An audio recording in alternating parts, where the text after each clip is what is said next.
नमस्कार। केंद्रीय मंत्रिमंडल के मेरे सहयोगी श्री नितिन गडकरी जी, पीयूष गोयल जी, हरदीप सिंह पुरी जी, श्री सर्बानंद सोनोवाल जी, श्री ज्योतिरादित्य सिंधिया जी, श्री अश्विनी वैष्णव जी, श्री राजकुमार सिंह जी, अलग अलग राज्य सरकारों के आदरणीय मुख्यमंत्रीगण, लेफ्टिनेंट गवर्नर्स, राज्य मंत्रिमंडल के सदस्य, उद्योग जगत के साथी, अन्य महानुभाव और मेरे प्यारे भाई और बहनों, आज दुर्गाष्टमी है। पूरे देश में आज शक्ति स्वरूपा का पूजन हो रहा है, कन्या पूजन हो रहा है और शक्ति की उपासना के इस पुण्य अवसर पर देश की प्रगति की गति को भी शक्ति देने का शुभ कार्य हो रहा है।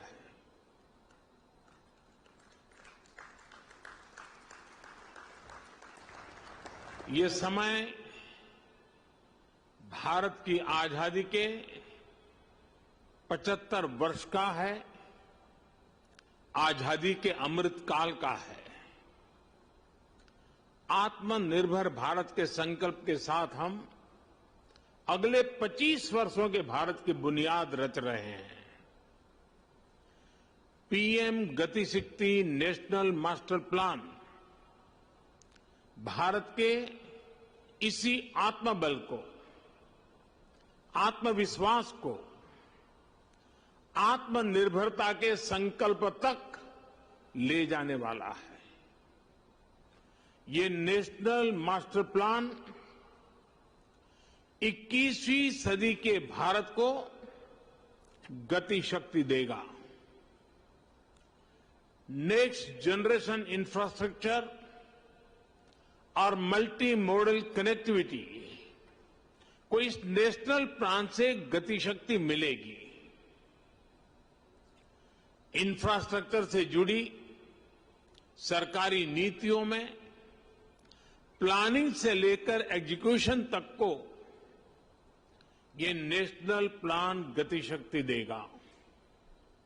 सरकार के प्रोजेक्ट्स तय समय सीमा के भीतर पूरे हों, इसके लिए ये गति शक्ति नेशनल प्लान सही जानकारी और सटीक मार्गदर्शन करेगा। गति शक्ति के इस महाअभियान के केंद्र में हैं भारत के लोग, भारत की इंडस्ट्री, भारत का व्यापार जगत, भारत के मैन्युफैक्चरर्स, भारत के किसान, भारत का गांव। ये भारत की वर्तमान और आने वाली पीढ़ियों को 21वीं सदी के भारत के निर्माण के लिए नई ऊर्जा देगा। उनके रास्ते के अवरोध समाप्त करेगा। ये मेरा सौभाग्य है कि आज के इस पावन दिन में पीएम गति शक्ति नेशनल प्लान, इसका शुभारंभ करने का मुझे अवसर मिला है। साथियों, आज ही यहां प्रगति मैदान में बन रहे इंटरनेशनल एग्जीबिशन कम कन्वेंशन सेंटर के 4 प्रदर्शनी हॉल का लोकार्पण भी हुआ है। दिल्ली में आधुनिक इंफ्रा से जुड़ा ये भी एक अहम कदम है। ये एग्जीबिशन सेंटर्स हमारे एमएसएमईज, हमारे हैंडीक्राफ्ट, हमारे कुटीर उद्योग को अपने प्रोडक्ट दुनिया भर के बाजारों के लिए शोकेस करने, ग्लोबल मार्केट तक अपनी पहुंच बढ़ाने में बहुत बड़ी मदद करेंगे। मैं दिल्ली के लोगों को, देश के लोगों को, बहुत बधाई देता हूं, शुभकामनाएं देता हूं। साथियों, हमारे यहां दशकों तक सरकारी व्यवस्थाओं ने जिस तरह काम किया है, उस वजह से सरकारी शब्द आते ही लोगों के मन में आता था खराब क्वालिटी, काम में बरसों की देरी, बेवजह रुकावटें, जनता के पैसे का अपमान। मैं अपमान इसलिए कह रहा हूं क्योंकि जो टैक्स के रूप में देश की जनता सरकार को देती है, उस पैसे का इस्तेमाल करते समय सरकारों में ये भावना ही नहीं होती थी कि एक भी पैसा बर्बाद नहीं होना चाहिए। हर एक को लगता है अरे यार ऐसे ही चल रहा है, चलने दो, चलता है, क्या है। देशवासी भी अभ्यस्त हो गए थे कि देश ऐसे ही चलेगा। वो परेशान होते थे, दूसरे देशों की प्रगति देख उदास होते थे और इस भावना से भर गए थे कि कुछ बदल नहीं सकता।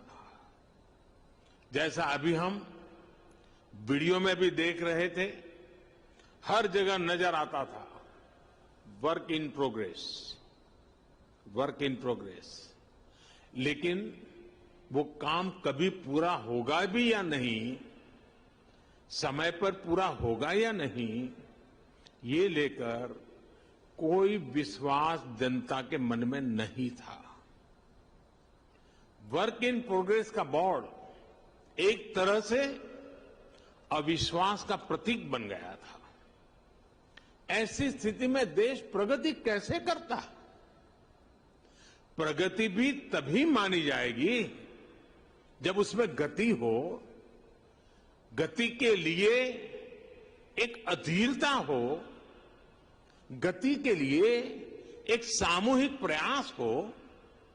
आज 21वीं सदी का भारत सरकारी व्यवस्थाओं की उस पुरानी सोच को पीछे छोड़कर आगे बढ़ रहा है।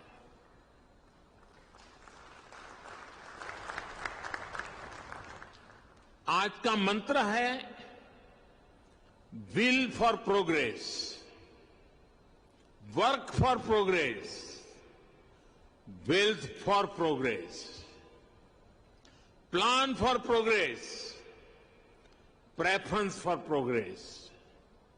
हमने न सिर्फ परियोजनाओं को तय समय सीमा में पूरा करने का वर्क कल्चर विकसित किया, बल्कि आज समय से पहले प्रोजेक्ट पूरे करने का प्रयास हो रहा है।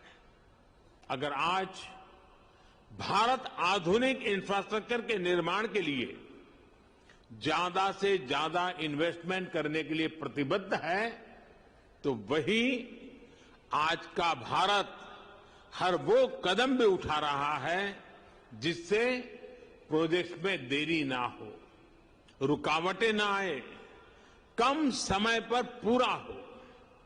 साथियों, देश का सामान्य मानवी एक छोटा सा भी घर बनाता है तो उसके लिए बाकायदा प्लानिंग करता है।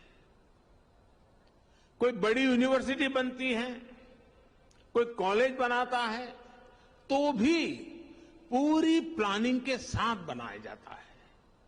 समय समय पर उसके विस्तार की गुंजाइश को भी पहले से ही सोच लिया जाता है। और ये इसमें हर किसी का अनुभव है, हर एक का ये अनुभव से आप गुजरे हैं। लेकिन दुर्भाग्य से हम भारत में इंफ्रास्ट्रक्चर से जुड़े प्रोजेक्ट्स में कॉम्प्रिहेंसिव प्लानिंग से जुड़ी अनेक कमियां रोजमर्रा अनुभव करते हैं। थोड़ा बहुत जहां हुआ भी है तो हमने देखा है कि रेलवे अपनी प्लानिंग कर रही है, रोड ट्रांसपोर्ट डिपार्टमेंट अपनी प्लानिंग कर रहा है, टेलीकॉम डिपार्टमेंट की अपनी प्लानिंग होती है, गैस नेटवर्क का काम अलग प्लानिंग से हो रहा है। ऐसे ही तमाम डिपार्टमेंट अलग अलग प्लान करते हैं। हम सभी ने ये भी देखा है कि पहले कहीं सड़क बनती है, सड़क बिल्कुल तैयार हो जाती है, और फिर कोई पानी वाला डिपार्टमेंट आएगा, वो पानी की पाइप के लिए उसकी खुदाई कर देता है, फिर पानी वाले पहुंच जाते हैं। इसी तरह काम होता रहता है। ये भी होता है कि रोड बनाने वाले डिवाइडर बना देते हैं और फिर ट्रैफिक पुलिस कहती है कि इससे तो जाम लगा रहेगा, डिवाइडर हटाओ। कहीं चौराहे पर सर्किल बना दिया जाता है तो ट्रैफिक सुचारू रूप से चलने में बजाय वहां अव्यवस्था होने लगती है। और हमने देश भर में ऐसा होते हुए देखा है। इन परिस्थितियों के बीच जब सारे प्रोजेक्ट्स को सिंक्रोनाइज करने की जरूरत पड़ती है तो इसके लिए बहुत ज्यादा एफर्ट्स करना पड़ता है। बिगड़ी हुई बात को ठीक करने में बहुत मेहनत लगती है। साथियों, ये जितनी भी दिक्कतें हैं उसका मूल कारण ये है कि मैक्रो प्लानिंग और माइक्रो इम्प्लीमेंटेशन जमीन आसमान का अंतर होता है। अलग अलग विभागों को पता ही नहीं होता कि कौन सा विभाग कौन सा प्रोजेक्ट कहां शुरू करने की तैयारी कर रहा है। राज्यों के पास भी इस तरह की जानकारी एडवांस में नहीं होती। इस तरह के साइलोस के कारण निर्णय प्रक्रिया भी प्रभावित होती है और बजट की भी बर्बादी होती है। सबसे बड़ा नुकसान ये होता है कि शक्ति जुड़ने के बजाय, शक्ति मल्टीप्लाई होने के बजाय शक्ति विभाजित हो जाती है। जो हमारे प्राइवेट प्लेयर्स हैं उन्हें भी ये ठीक ठीक पता नहीं होता कि भविष्य में यहां से सड़क गुजरने वाली है या यहां से कैनाल बनने वाली है या यहां कोई पावर स्टेशन लगने वाला है। इस वजह से वो भी किसी क्षेत्र को लेकर, किसी सेक्टर को लेकर बेहतर प्लान नहीं कर पाते हैं। इन सारी दिक्कतों का हल पीएम गति शक्ति नेशनल प्लान इससे ही निकलेगा। जब हम मास्टर प्लान को आधार बनाकर चलेंगे तो हमारे रिसोर्सेज का भी ऑप्टिमम यूटिलाइजेशन होगा। साथियों, हमारे देश में इंफ्रास्ट्रक्चर का विषय ज्यादातर राजनीतिक दलों की प्राथमिकता से दूर रहा है। ये उनके घोषणा पत्र में भी नजर नहीं आता है। अब तो ये स्थिति आ गई है कि कुछ राजनीतिक दल देश के लिए जरूरी इंफ्रास्ट्रक्चर के निर्माण पर आलोचना करने में गर्व करते हैं, जबकि दुनिया में ये स्वीकृत बात है कि सस्टेनेबल डेवलपमेंट के लिए क्वालिटी इंफ्रास्ट्रक्चर का निर्माण एक ऐसा रास्ता है जो अनेक आर्थिक गतिविधियों को जन्म देता है, बहुत बड़े पैमाने पर रोजगार का निर्माण करता है। जैसे स्किल्ड मैन पावर के बिना हम किसी क्षेत्र में आवश्यक परिणाम नहीं प्राप्त कर सकते, वैसे ही बेहतर आधुनिक इंफ्रास्ट्रक्चर के बिना हम चौतरफा विकास नहीं कर सकते। साथियों, राजनीतिक इच्छा शक्ति की कमी के साथ ही देश के इंफ्रास्ट्रक्चर डेवलपमेंट को सबसे ज्यादा नुकसान पहुंचाया सरकारी विभागों के बीच आपसी तालमेल की कमी ने, आपसी खींचतान ने। राज्यों में भी हमने राज्य सरकारों और स्थानीय निकायों के बीच इस विषय पर तनाव होते देखा है। इस वजह से जो प्रोजेक्ट देश की इकोनॉमिक ग्रोथ को बढ़ाने में मददगार होने चाहिए थे, वही प्रोजेक्ट देश के विकास के सामने एक दीवार बन जाते हैं। समय के साथ बरसों से लटके हुए प्रोजेक्ट अपनी प्रासंगिकता, अपनी जरूरत भी खो देते हैं। मैं जब 2014 में यहां दिल्ली एक नई जिम्मेवारी के साथ आया, तो भी ऐसे सैकड़ों प्रोजेक्ट थे जो दशकों से लटके हुए थे। लाखों करोड़ रुपए के ऐसे सैकड़ों प्रोजेक्ट्स की मैंने खुद समीक्षा की। सरकार के सारे विभागों, सारे मंत्रालयों को एक प्लेटफॉर्म पर लाकर खड़ा कर दिया, सारी रुकावटों को दूर करने का प्रयास किया। मुझे संतोष है कि अब सबका ध्यान इस ओर गया है कि आपसी तालमेल की कमी की वजह से परियोजनाओं में देरी ना हो। अब होल ऑफ गवर्नमेंट अप्रोच के साथ सरकार की सामूहिक शक्ति योजनाओं को पूरा करने में लग रही है। इसी वजह से अब दशकों से अधूरी बहुत सारी परियोजनाएं पूरी हो रही हैं। साथियों, पीएम गति शक्ति अब ये सुनिश्चित करेगी कि 21वीं सदी का भारत इंफ्रास्ट्रक्चर प्रोजेक्ट में कोऑर्डिनेशन में कमी की वजह से ना पैसे का नुकसान उठाए और ना ही समय गंवाए। पीएम गति शक्ति नेशनल मास्टर प्लान के तहत रोड से लेकर रेलवे तक, एविएशन से लेकर के एग्रीकल्चर तक विभिन्न मंत्रालयों को, विभागों को इससे जोड़ा जा रहा है। हर बड़े प्रोजेक्ट को, हर डिपार्टमेंट को सही जानकारी, सटीक जानकारी समय पर मिले, इसके लिए टेक्नोलॉजी प्लेटफॉर्म भी तैयार किया गया है। आज यहां कई राज्य के मुख्यमंत्री और राज्यों के अन्य प्रतिनिधि भी जुड़े हैं। मेरा सभी से आग्रह है कि जल्द से जल्द आपके राज्य भी पीएम गति शक्ति नेशनल मास्टर प्लान से जुड़कर अपने राज्य की योजनाओं को गति दें। इससे राज्य के लोगों का भी बहुत लाभ होगा। साथियों, पीएम गति शक्ति मास्टर प्लान सरकारी प्रोसेस और उससे जुड़े अलग अलग स्टेक होल्डर्स को तो एक साथ लाता ही है। ये ट्रांसपोर्टेशन के अलग अलग मोड्स को आपस में जोड़ने में भी मदद करता है। ये होलिस्टिक गवर्नेंस का विस्तार है। अब जैसे गरीबों के घर से जुड़ी योजना में सिर्फ 4 दीवारी नहीं बनाई जाती, बल्कि उसमें टॉयलेट, बिजली, पानी, गैस कनेक्शन भी साथ ही आता है।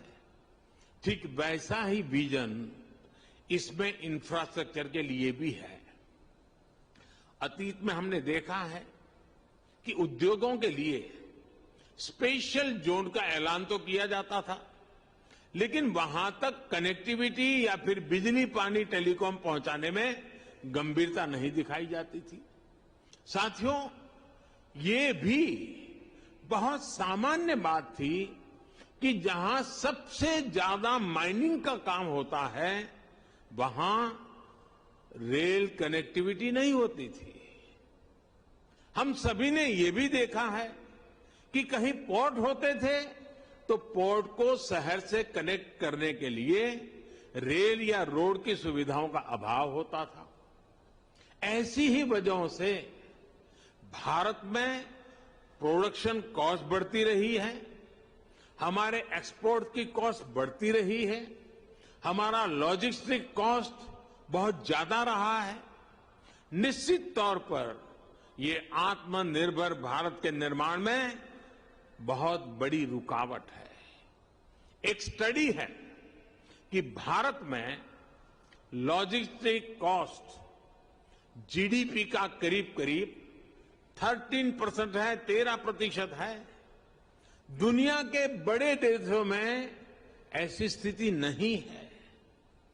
ज्यादा लॉजिस्टिक कॉस्ट की वजह से भारत के एक्सपोर्ट्स की कॉम्पिटिटिवनेस बहुत कम हो जाती है।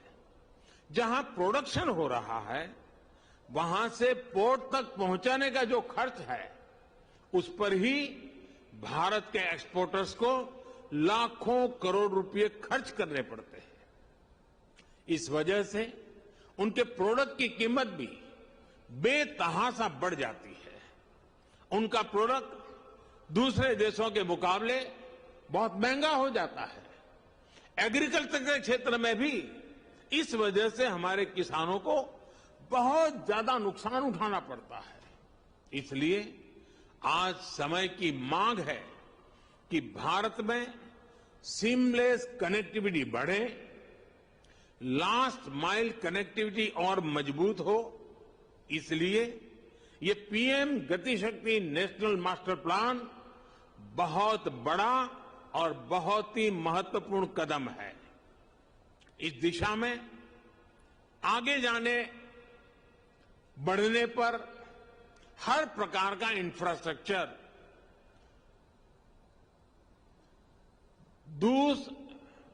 दूसरे इंफ्रास्ट्रक्चर को सपोर्ट करेगा, उसका पूरक बनेगा। और मैं समझता हूं हर कारण, हर स्टेक होल्डर को भी ज्यादा उत्साह से इससे जुड़ने की प्रेरणा मिलेगी। साथियों, पीएम गति शक्ति नेशनल मास्टर प्लान देश की पॉलिसी मेकिंग से जुड़े सभी स्टेक होल्डर्स को, इन्वेस्टर्स को एक एनालिटिकल और डिसीजन मेकिंग टूल भी देगा। इससे सरकारों को प्रभावी प्लानिंग और पॉलिसी बनाने में मदद मिलेगी। सरकार का अनावश्यक खर्च बचेगा और उद्यमियों को भी किसी प्रोजेक्ट से जुड़ी जानकारी मिलती रहेगी। इससे राज्य सरकारों को भी अपनी प्राथमिकताएं तय करने में मदद मिलेगी। जब ऐसा डेटाबेस मैकेनिज्म देश में होगा, तो हर राज्य सरकार निवेशकों के लिए टाइम बाउंड कमिटमेंट दे पाएगी। इससे इन्वेस्टमेंट डेस्टिनेशन के रूप में भारत की बढ़ती साख को नई बुलंदी मिलेगी, नया आयाम मिलेगा। इससे देशवासियों को कम कीमत में बेहतरीन क्वालिटी मिलेगी, युवाओं को रोजगार के लिए नए अवसर मिलेंगे। साथियों, देश के विकास के लिए ये बहुत जरूरी है कि सरकार के इंफ्रास्ट्रक्चर से जुड़े सभी विभाग एक दूसरे के साथ बैठे, एक दूसरे की कलेक्टिव पावर का इस्तेमाल करें। बीते वर्षों में इसी अप्रोच ने भारत को अभूतपूर्व गति भी दी है। पिछले 70 वर्षों की तुलना में आज भारत पहले से कहीं ज्यादा स्पीड और स्केल पर काम कर रहा है। साथियों, भारत में पहली इंटरस्टेट नेचुरल गैस पाइपलाइन 1987 में 1987 में कमीशन हुई थी। इसके बाद साल 2014 तक यानी 27 साल में देश में 15,000 किलोमीटर नेचुरल गैस पाइपलाइन बनी। आज देश भर में 16,000 किलोमीटर से ज्यादा नई गैस पाइपलाइन पर काम चल रहा है। ये काम अगले 5-6 वर्षों में पूरे होने का लक्ष्य है। यानी जितना काम 27 वर्षों में हुआ, हम उससे ज्यादा काम उसके आधे समय में करने का लक्ष्य लेकर चल रहे हैं। काम करने की यही रफ्तार आज भारत की पहचान बन रही है। 2014 के पहले के 5 सालों में सिर्फ 1900 किलोमीटर 1900 किलोमीटर रेल लाइनों का दोहरीकरण होता था। बीते 7 वर्षों में हमने 9000 किलोमीटर से ज्यादा रेल लाइनों की डबलिंग की है। कहां 1900 और कहां 7000। 2014 से पहले के 5 सालों में सिर्फ 3000 किलोमीटर रेलवे का बिजलीकरण हुआ था। बीते 7 वर्षों में हमने 24,000 किलोमीटर से भी अधिक रेलवे ट्रैक का बिजलीकरण किया। कहां 3,000, कहां 24,000। 2014 के पहले लगभग 250 किलोमीटर ट्रैक पर ही मेट्रो चल रही थी। आज 700 किलोमीटर तक मेट्रो का विस्तार हो चुका है और 1000 किलोमीटर नए मेट्रो रूट पर काम चल रहा है। 2014 के पहले 5 सालों में सिर्फ 60 पंचायतों को ही 60 पंचायतों को ही ऑप्टिकल फाइबर से जोड़ा जा सका था।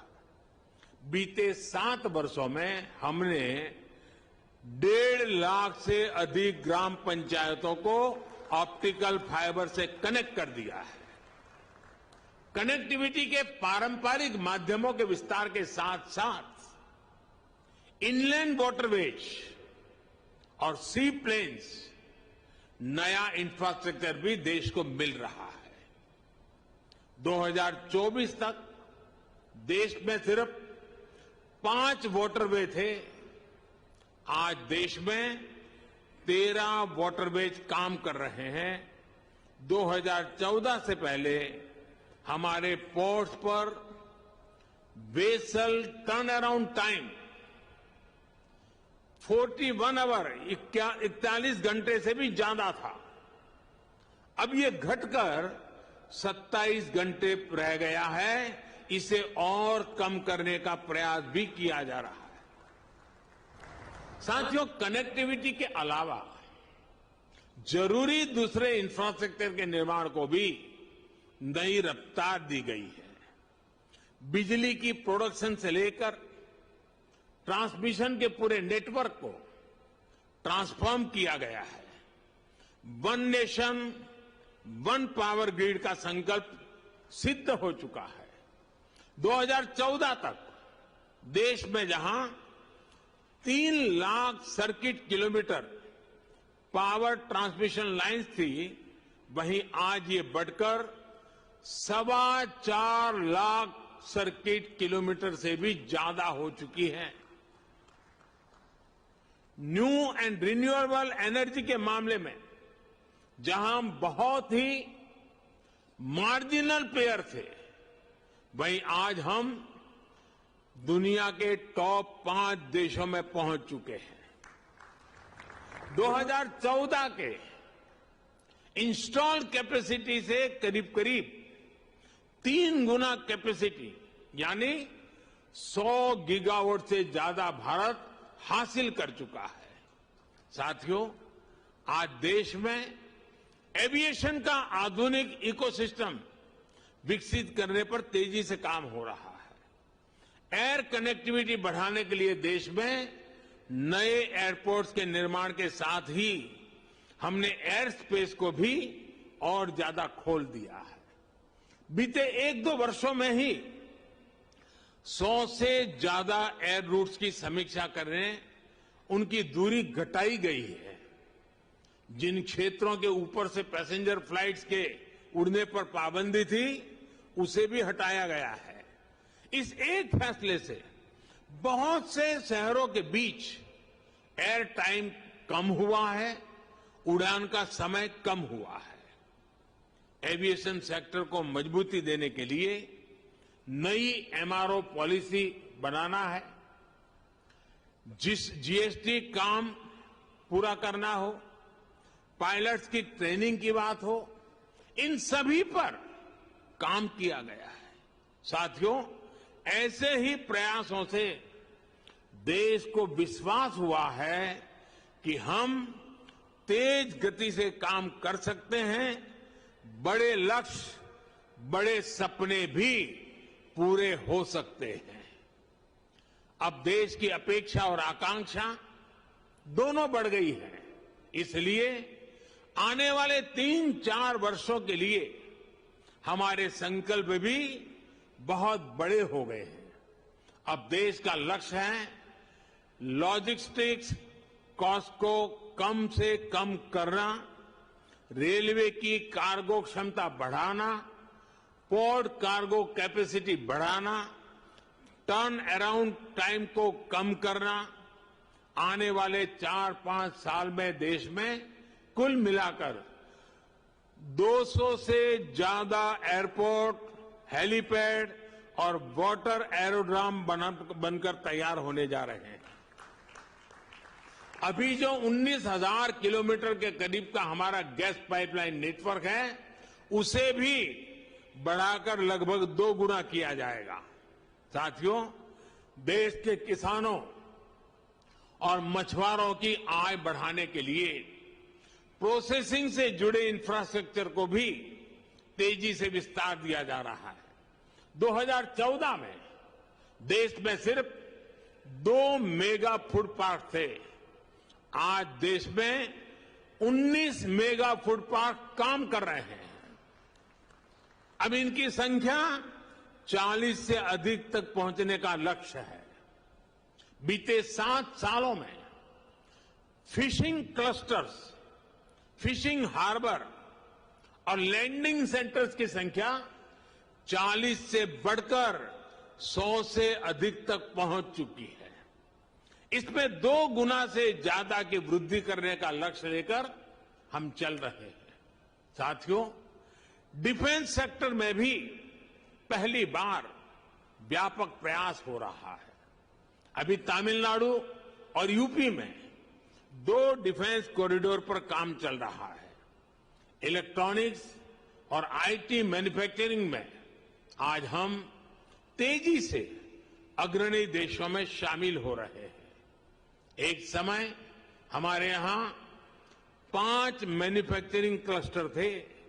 आज 15 मैन्युफैक्चरिंग क्लस्टर हम तैयार कर चुके हैं और इसे भी 2 गुना तक वृद्धि का टारगेट है।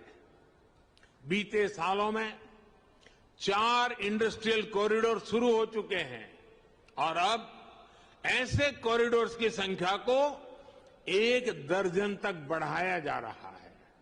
साथियों, आज सरकार जिस अप्रोच के साथ काम कर रही है, उसका एक उदाहरण प्लग एंड प्ले इंफ्रास्ट्रक्चर का निर्माण भी है। अब देश की इंडस्ट्री को ऐसी सुविधाएं देने का प्रयास है जो प्लग एंड प्ले इंफ्रास्ट्रक्चर से युक्त हो, यानी देश और दुनिया के निवेशकों को सिर्फ अपना सिस्टम लगाना है और काम शुरू करना है। जैसे ग्रेटर नोएडा के दादरी में ऐसी ही इंटीग्रेटेड इंडस्ट्रियल टाउनशिप तैयार हो रही है। इसको पूर्वी और पश्चिमी भारत के पोर्ट्स से डेडिकेटेड फ्रेट कॉरिडोर से जोड़ा जा रहा है। इसके लिए यहां मल्टी मॉडल लॉजिस्टिक हब बनाया जाएगा। इसी के बगल में मल्टी मॉडल ट्रांसपोर्ट हब बनेगा, जिसमें state of the art railway terminus होगा, जिसको इंटर और इंटर स्टेट बस टर्मिनस मिलेगा, मास रैपिड ट्रांजिट सिस्टम और दूसरी सुविधाओं से सपोर्ट किया जाएगा। देश के अलग अलग हिस्सों में ऐसी ही सुविधाओं के निर्माण से भारत दुनिया की बिजनेस कैपिटल बनने का सपना साकार कर सकता है। साथियों, ये जितने भी लक्ष्य मैंने गिनाए हैं, ये लक्ष्य सामान्य नहीं है और इसलिए इनको हासिल करने के लिए प्रयास भी अभूतपूर्व होंगे और इसके तरीके भी अभूतपूर्व होंगे और इन्हें सबसे ज्यादा ताकत PM Gatishakti national master plan से ही मिलेगी। जिस प्रकार जेम ट्रिनिटी यानी जनधन आधार मोबाइल की शक्ति से देश में सरकारी सुविधाओं को तेजी से सही लाभार्थी तक पहुंचाने में हम सफल हुए हैं। पीएम गति शक्ति इंफ्रास्ट्रक्चर के क्षेत्र में वैसा ही काम करने वाला है। ये पूरे देश के इंफ्रास्ट्रक्चर की प्लानिंग से लेकर एजुकेशन तक एक होलिस्टिक विजन लेकर आ रहा है। एक बार फिर मैं सभी राज्य सरकारों को इससे जुड़ने के लिए आमंत्रित करता हूं, आग्रह भी करता हूं। ये समय जुट जाने का है। आजादी के इस 75वें वर्ष में देश के लिए कुछ कर दिखाने का है। इस कार्यक्रम से जुड़े हर व्यक्ति से मेरा यही आग्रह है, यही मेरी उम्मीद है। आप सभी को इस महत्वपूर्ण कार्यक्रम में पधारने के लिए मैं आपका धन्यवाद देता हूं और मुझे विश्वास है कि प्रधानमंत्री गति शक्ति मास्टर प्लान प्राइवेट पार्टी भी उसको बहुत बारीकी से देखेगी। वे भी इससे जुड़ करके अपनी भावी रणनीति तय कर सकती हैं, विकास के नए आयाम को छू सकती हैं। मेरी आप सबको बहुत बहुत शुभकामनाएं हैं। देशवासियों को आज नवरात्रि के पावन पर्व पर शक्ति के इस उपासना के समय शक्ति की भगीरथ कार्य के लिए अनेक अनेक शुभकामनाओं देते हुए मेरी वाणी को विराम देता हूं। बहुत बहुत धन्यवाद, शुभकामनाएं।